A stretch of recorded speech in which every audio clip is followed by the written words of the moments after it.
Welcome to the Sales Lead Dog Podcast, hosted by CRM technology and sales process expert Christopher Smith, talking with sales leaders that have separated themselves from the rest of the pack. Listen to find out how the best of the best achieve success with their team and CRM technology. And remember, unless you are the lead dog, the view never changes.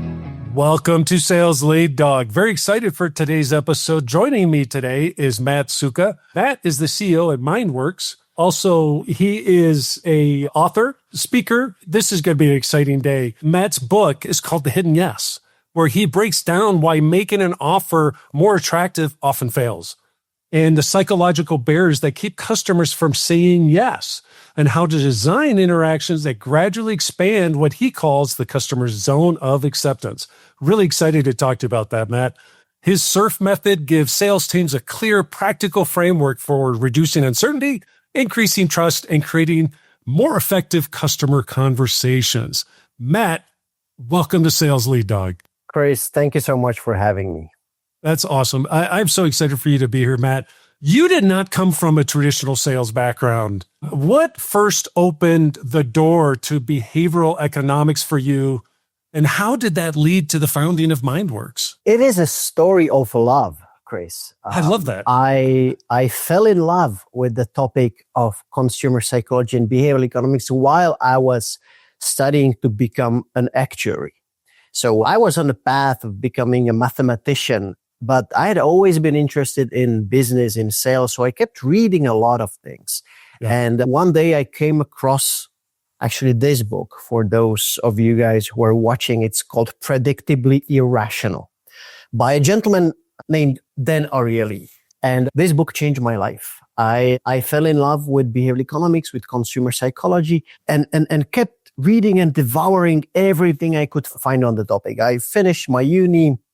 I got a job as actuary, but I still kept dreaming about the one day advising companies out there on how to use all these amazing insights. And 3 years in the corporate job, I decided to quit and to found Mindworx. That happened in 2015.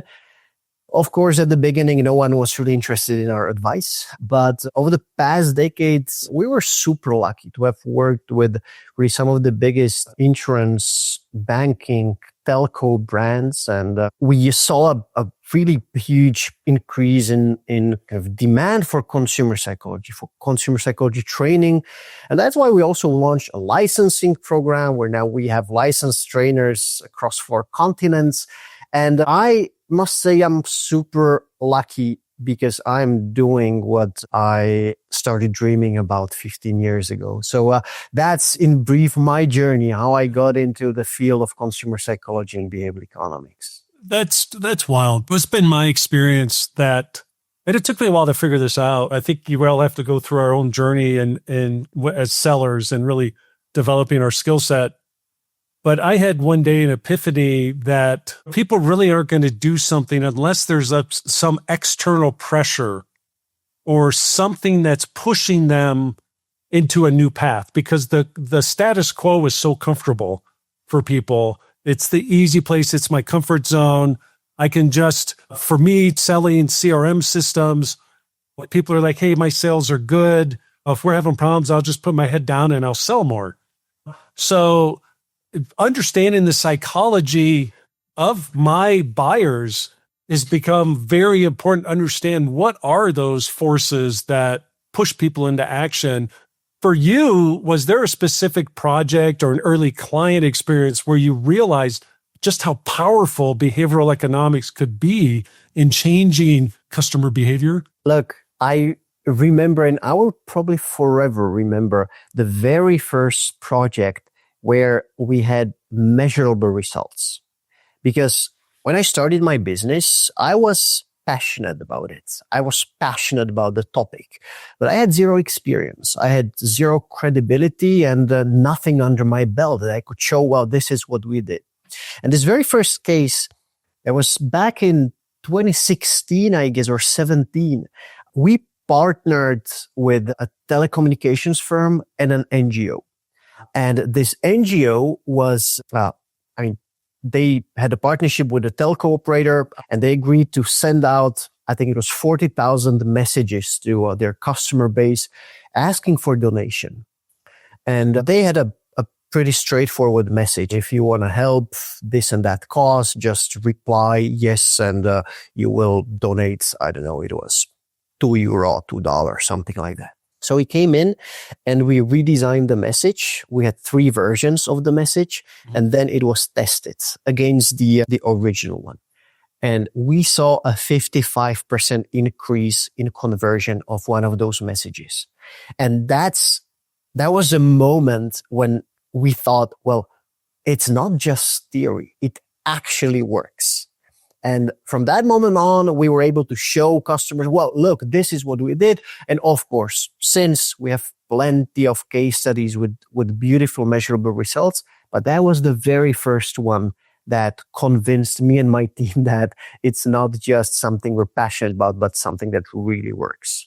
What was unique about that experience that you're able to translate into what you're doing today? You mean the very first case? Yes. Well, as I told you, it all started for me with books. And also this case was just picking a principle I had read about in a book that was supported by research, but research is still academic, done somewhere in a lab, in a controlled environment. And you take something that you understand how it works, and then you translate it into basically business language, into the real world environment, and you apply it. And when I saw this, it actually worked. That's when I knew that this was my mission in what I do. And because people ask me, well, are you a scientist? Are you behavioral economist? No, I'm not. I'm someone who takes science, who understands the science, and then translates it into business language.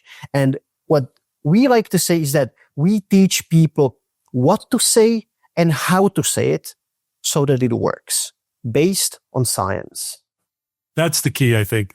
Your book talks about the number one mistake sales and digital teams make. Can you share a real example of where this shows up and how you helped a client overcome it? Absolutely. So the book is actually split in 3 parts where I talk about 3 fundamental mistakes, and it all comes into a methodology. It's called a SURF method. But the most fundamental of all is the fact that when you try to persuade someone, you have the tendency to ask yourself the wrong question. Usually people ask themselves, so how could I motivate Chris so he does what I want him to do? But more often than not, when Chris doesn't do what I want him to do, it's not a problem of a lack of motivation. Usually the problem are some psychological barriers that are holding you back. And that's why what we teach in our training, what we teach all our clients in our consulting projects is to first and foremost ask the question, why not?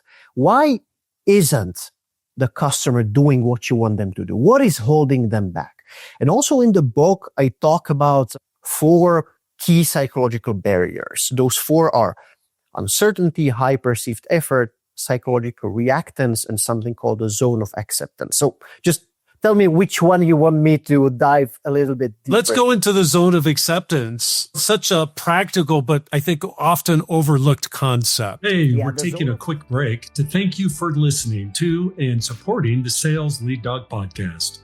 I want to take a moment and tell you about my book, CRM Shouldn't Suck. If your CRM feels more like a black hole for data than something that actually helps your team sell, you're not alone. The book breaks down why CRMs fail for so many businesses and what you can do about it. No fluff, just real strategies that work. So go to crmshouldn'tsuck.com to order your free copy right now. That's right, we're giving it away. And while you're there, take 2 minutes to check out the CRM Impact Score. It's a quick diagnostic that shows you how your CRM is really performing, where it's helping you and where it's hurting you. You'll get a personalized report with clear, actionable next steps you can start right away to maximize your CRM investment.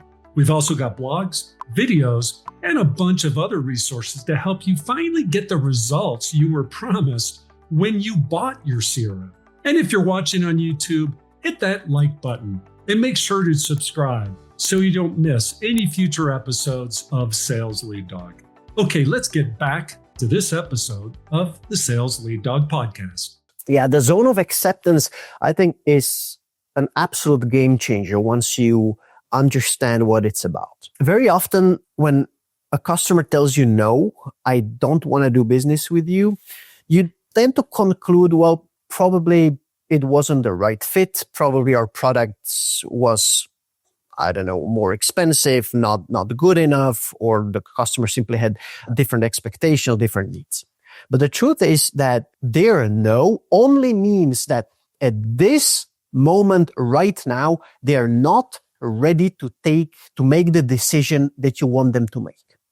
And this is a huge realization, because it doesn't mean that they will never tell you yes. It simply means that what you're asking for right now is not within their zone of acceptance. The beautiful thing about the zone of acceptance is that you are able to expand it. And let me give you a couple of examples on how to do it. We had this telecommunications company in our training, and they really found the zone of acceptance very intriguing and decided to apply it in their sales conversations. So this is how it usually unfolded. You had a customer walking into the branch, and they just wanted to resolve a service issue, maybe pay an invoice or ask a question, something like that. And of course, the goal of the salesperson was to cross-sell something. So for instance, if you have a mobile plan, I want to cross-sell my home internet plan or something like that. But you as a customer who just wants to pay your invoice, you definitely don't want to talk about home internet with the salesperson. It's not within your zone of acceptance. And if you realize that what you want to talk about with your customers or what you want to sell is not within their zone of acceptance, you have to ask yourself, so what smaller action falls within their zone of acceptance? And these telco guys, they found something kind of ingenious. So as they resolved the issue, they would ask you, well, Chris, by the way, have you already activated the free data package that you can get? No, I haven't activated it yet. How can I get it? Well, you just go in your app. I can download it for you, and I can activate it there for you. Sure, let's do it. Here's my phone. And then you continue the conversation. Well, as I was looking at your usage, I saw that you're using quite a lot of data on streaming. Oh yeah, I watch a lot of YouTube videos. Oh, and do you also use a lot of internet at home, like Netflix and streaming and so on? Yeah, well, my kids, they're constantly watching something or on Netflix. And now they have made a decision to speak with you. They have made the decision to hand you their phone. And now when they transitioned into the conversation about home internet, just so many more people agreed to talk about it, and they had meaningful conversations.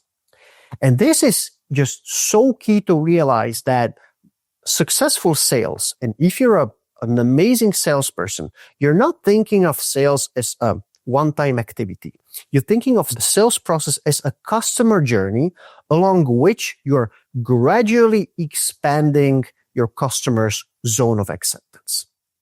I could give you many more examples if we have the time. So, but I let you guide me. No, I think let's dive into that a little bit deeper, because I'm sort of thinking, as I listen to you, like we've all had those people where they're just super resistant. They're not biting on what we're putting out there for them. How do we get inside their heads to understand the psychology of where they're at and what's preventing them from allowing us to increase the zone of acceptance? To answer this question, we have to take a step back.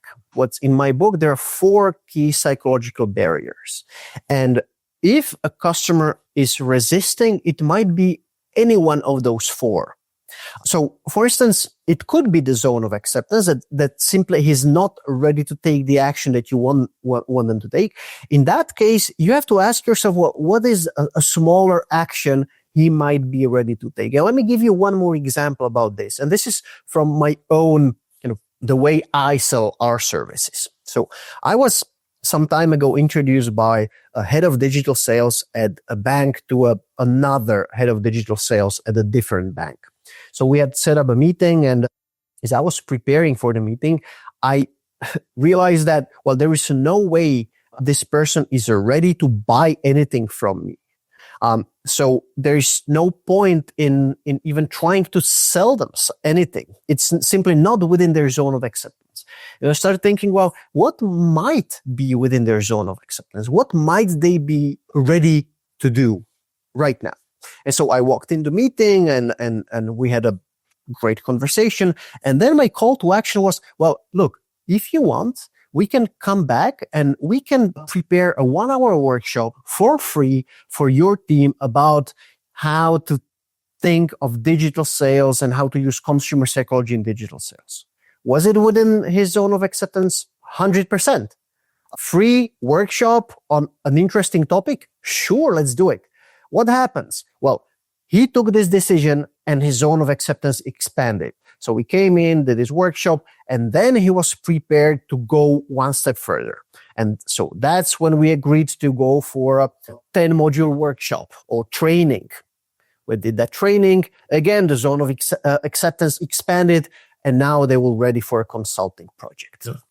So an example of how you can gradually expand the zone of acceptance. But it might not only be about the zone of acceptance. It might be about, well, let's say an uncertainty.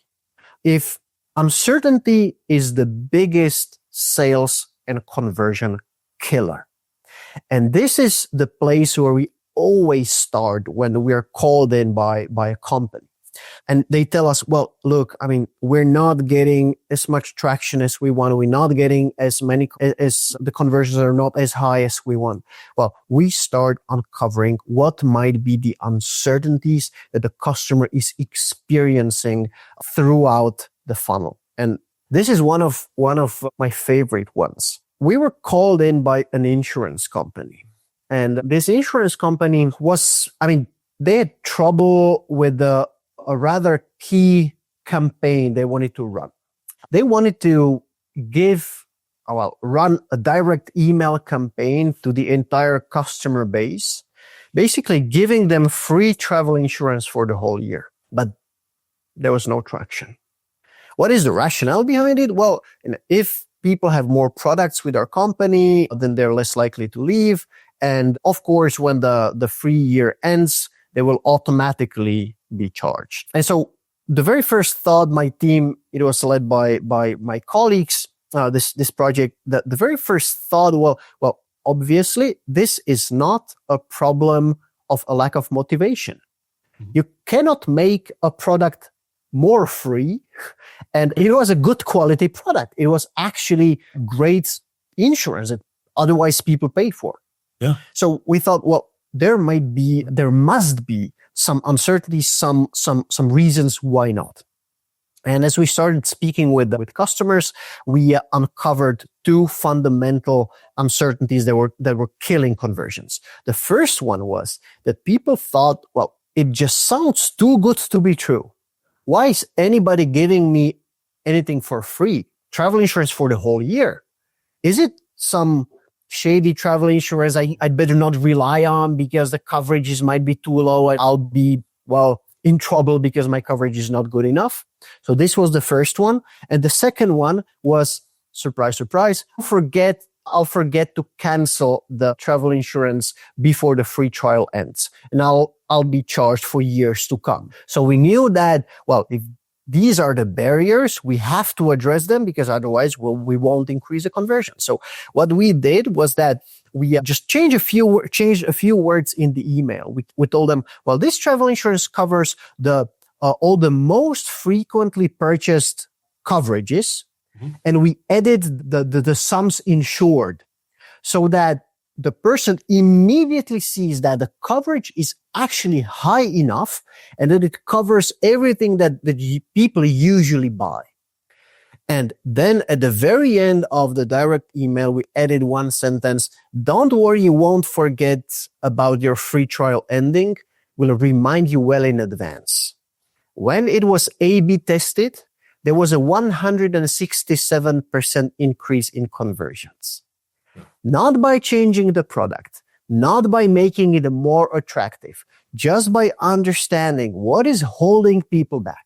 What might be some uncertainties, addressing them, removing them, and the conversions skyrocketed. So, and this is the power of thinking about the psychological barriers first before trying to make your product, your offer more attractive. I think that is so important. We oftentimes come up like, oh, this is a great idea. People are going to love this. I'm going to be able to sell the heck out of this. But then we put it out in the marketplace and we're not getting the uptake like we thought. And then it's like, now what do we do?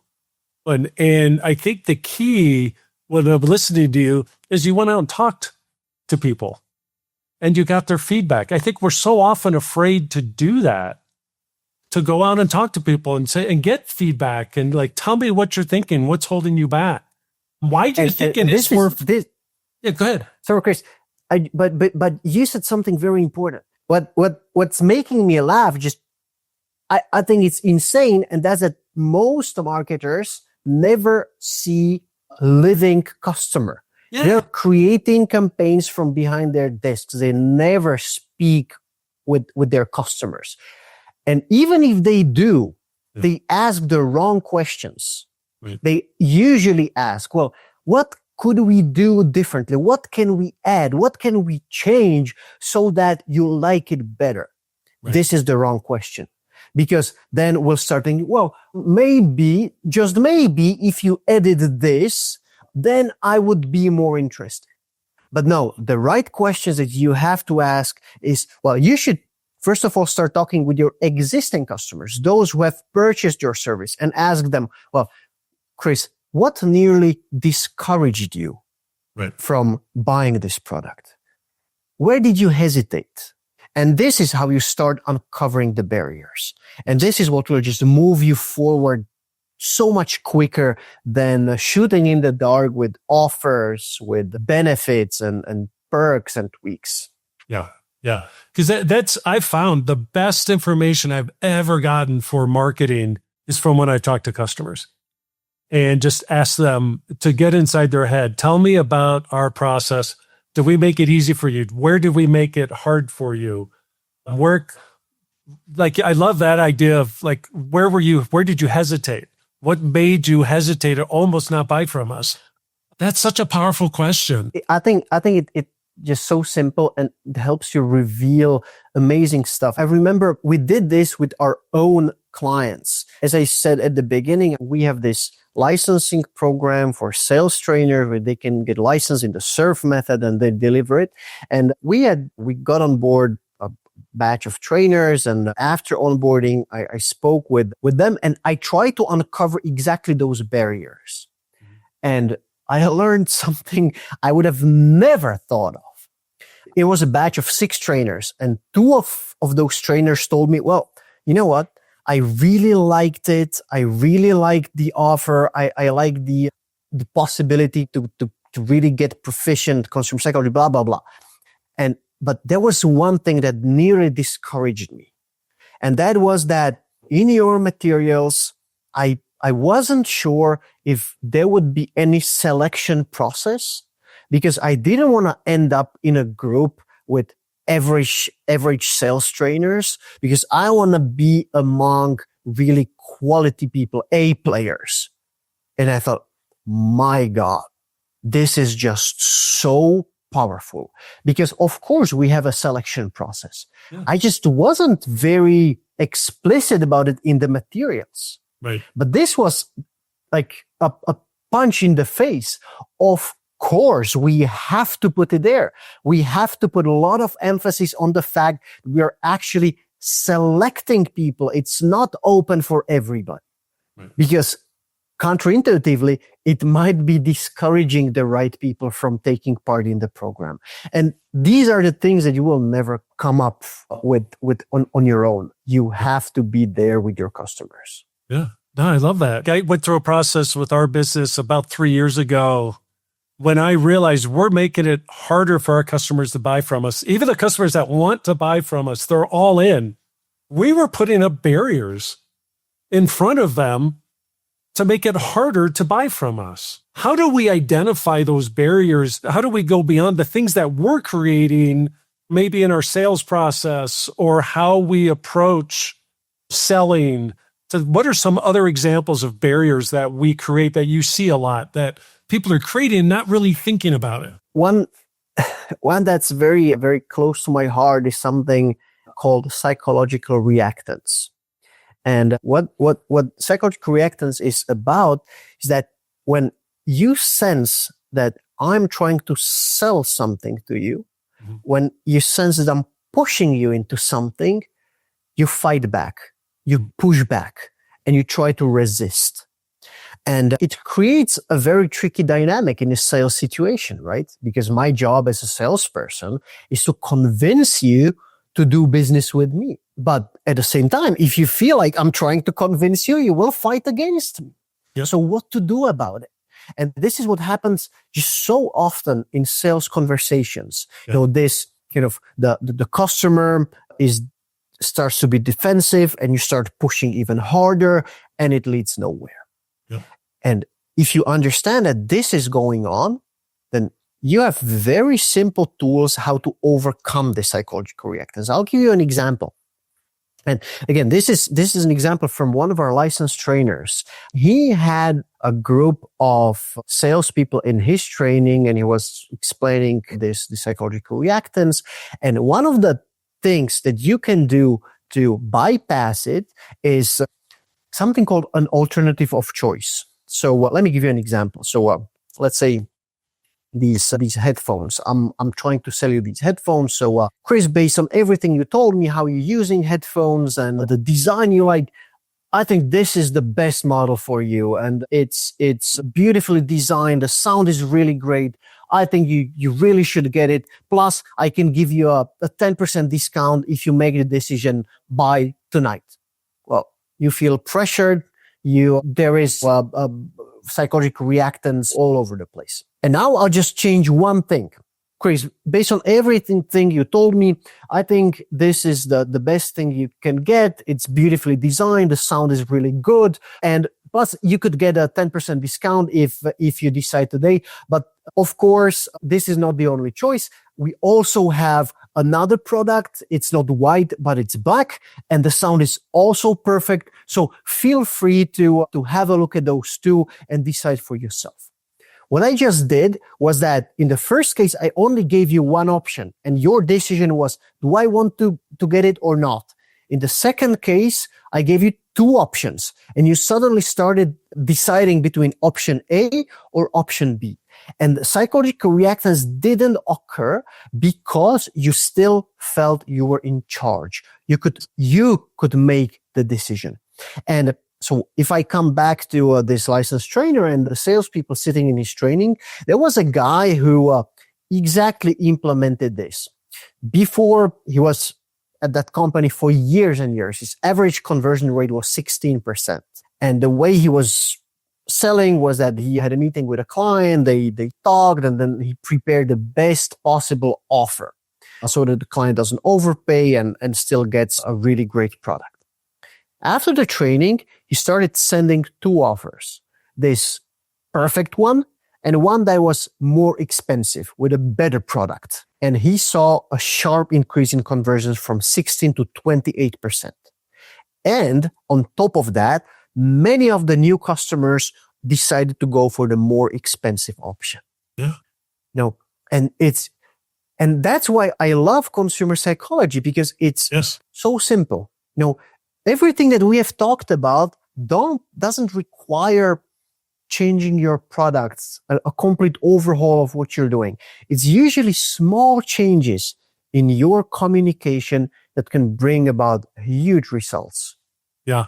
It's in the book you talk about as the surprising power of reducing uncertainty. I think that's by giving people choice, giving them options. You're just naturally taking away the uncertainty about that because, again, they're feeling they're in control. Well, you can have uncertainty about many different things. Yeah. So yes, sure, you should give them control, but you should also understand where in the process might they be experiencing various uncertainties. In the book, I just give so many examples from so many different cases, industries. In sales, we try to build trust with our customers. And we tend to think that authority builds trust. But the truth is that autonomy builds trust much quicker than authority. And autonomy is exactly about this freedom to choose. Let your customer call the shots. Don't push them into anything. Oh, that's great. You've talked about the SURF method a few times. For the listeners that haven't had the opportunity to buy the book yet, explain what is the SURF method in action? The SURF method is a 4-step process that basically guides you through your efforts of making basically any customer interaction more effective. This entire concept of removing barriers is a central pillar of the SURF method, but there are different things you should do before and after. And the SURF method we used to work with different frameworks, different methodologies, but nothing really worked for us because they were very theoretical, academic. And then we developed our own thing.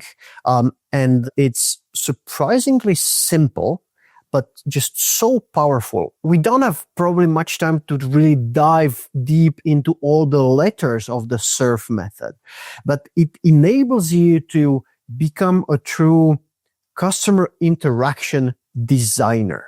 Mm-hmm. Because what the SURF method teaches you is how you should split the interaction into, we call it stages. And then for each stage of the interaction, how to define what we call behavioral goals. Because basically the only thing you have at your disposal is communication in sales. Mm-hmm. And there are 3 things you can change with communication. How your customer feels, what they think, and what they do. And this is your starting point. You have to define for each stage of your interaction, what do I want them to think, feel, and do? Be it a phone call, for instance. And we had this amazing case study with a bank. We helped them increase the conversion of their retention phone calls from 5.7 to 14% by splitting the interaction into stages and being very clear about what is it that I want you to think, feel, and do when you just pick up the phone and you hear me say, "Hi, this is Matt from this and that bank." What exactly do I want you to think, feel, and do? So this is your starting point. Then you start uncovering the barriers. Then you go about removing the barriers. And the very last step is that you start focusing on increasing motivation. But you don't increase motivation through discounts and adding more benefits on top. No, you work with context. And that's a whole part in the book that talks about how can I play around with context, with the order in which I give information, with the words that I use. It might be a question I decide to ask or not to ask. It all shapes the context. And through context, you're able to influence your customers' decisions just so powerfully. Yeah, it's great. I love hearing that. This is really great, Matt, because when we design, we work with a lot of clients to design their sales process within CRM, but rarely have I heard anybody talk about it the way you just did, where, okay, we're in this stage.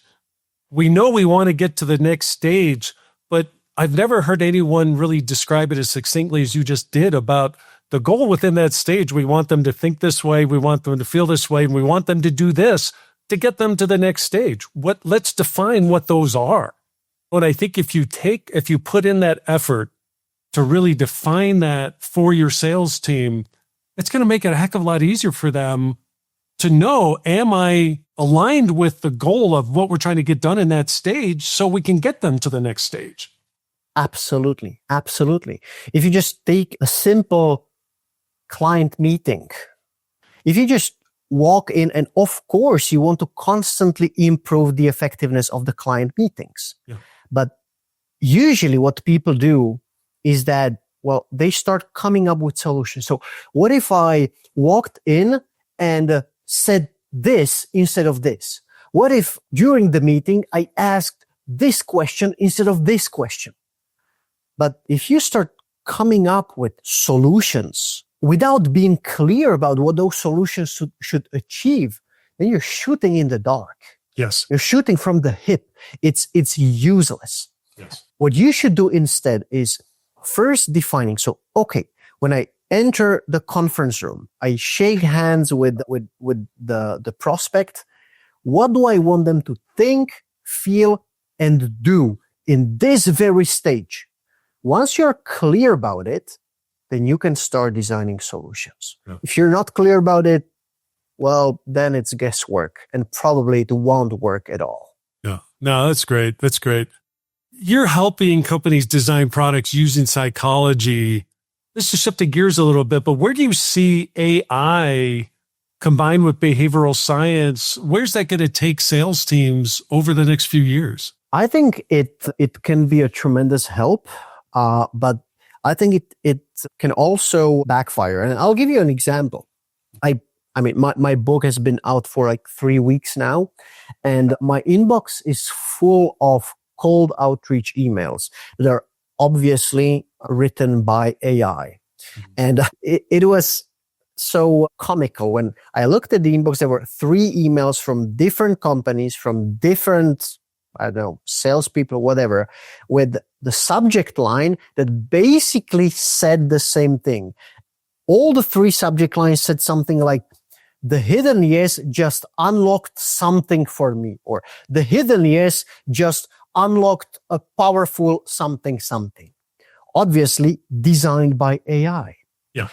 And the thing is that we tend to forget that the ones who make the decisions are still human, with all their biases, with all the subconscious shortcuts we have just talked about.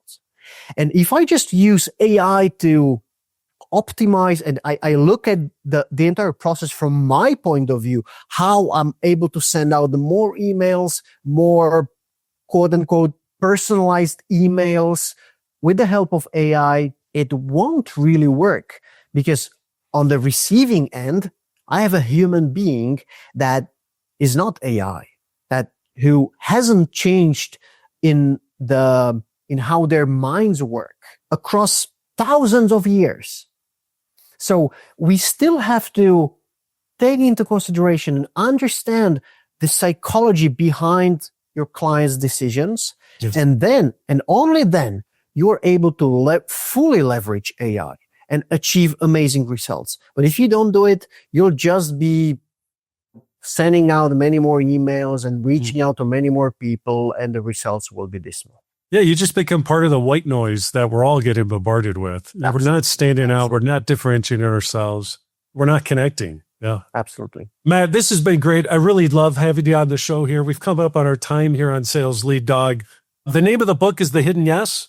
Matt, if people want to reach out, they want to connect with you, if they want to learn more about what you do with Mindworx, what's the best way for them to do that? Well, Mike and I have prepared something special for the listeners of your show, Chris. And for all of you guys who, after hearing this conversation, are fascinated, intrigued by consumer psychology, you want to learn more, then we have signed copies of my book for you. And we also want to give you free access to the world's largest resource hub for case studies on consumer psychology in business. And to get that, just head to thehiddenyes.com/dog. That's DOG. So thehiddenyes.com/dog. And you can get the signed copy. You can get this free gift. And if you're interested in learning more how you could become a SURF method licensed trainer, or how you could get the surf method training into your organization, you'll have all the info there and we can get in touch and we can talk. So this is the best place where to go. Yeah, that's awesome. We appreciate you doing that for us, Matt. If you didn't catch that, don't worry about it because we have it in our show notes. You can get that at impellercrm.com/sales lead dog. We'll get not only this episode, but all our, I think, pushing 170 episodes now of Sales Lead Dog. Be sure to check that out. Be sure to subscribe so you can get all our future episodes as well. Matt, thank you again for coming on Sales Lead Dog and welcome to the Sales Lead Dog Pack. Thank you so much for having me. It was a great, great pleasure. As we end this discussion on Sales Lead Dog, be sure to subscribe to catch all our episodes. On social media, follow us on LinkedIn, Facebook, and Instagram. Watch the videos on YouTube, and you can also find our episodes on our website at impellercrm.com/Sales Lead Dog. Sales Lead Dog is supported by Impeller CRM, delivering objectively better CRM for business, guaranteed.